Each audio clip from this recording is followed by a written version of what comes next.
एक बार की बात है, राधा नाम की एक लड़की अपने पिता के साथ रहती थी। उसकी माँ बचपन में ही गुजर गई थी।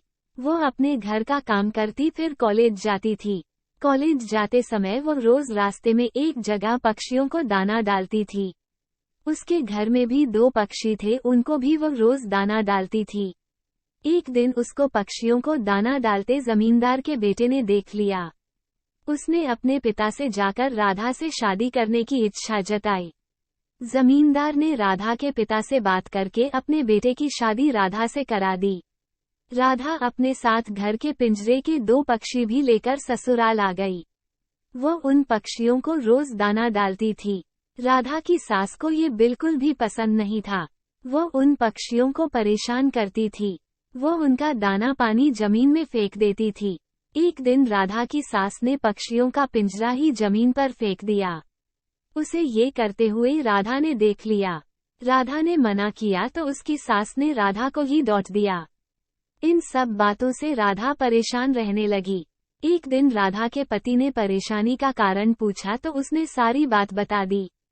उसके पति ने राधा को पक्षियों की भलाई के लिए उनको पार्क में छोड़ने की सलाह दी। अपने पति के कहने पर राधा ने उन दोनों पक्षियों को बाकी के पक्षियों के साथ पार्क में ही छोड़ दिया। वो उनको कभी कभी दाना देने पार्क में जाती थी। अब सभी पार्क के पक्षी राधा के अच्छे मित्र बन गए थे। पक्षी अब राधा के घर पर भी आने लगे। राधा की सास को जब ये पता लगा तो वो गुस्सा हुई। वो राधा को उसके मायके छोड़ने के लिए उसको साथ लेकर गई।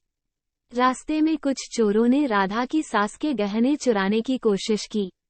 तभी राधा के पक्षियों ने आकर चोरों पर हमला किया, जिससे चोर भाग गए। इसके बाद राधा और उसकी सास घर ही लौट आए। अब राधा की सास की सोच पक्षियों के प्रति बदल चुकी थी। उसने राधा से कहा कि अब हम दोनों चिड़िया को दाना देने चला करेंगे और पहले के 2 पक्षियों को घर वापस लेकर आएंगे। ये बात सुनकर राधा बहुत खुश हुई। आपको ये वीडियो पसंद आया हो तो लाइक करें और चैनल को सब्सक्राइब करो।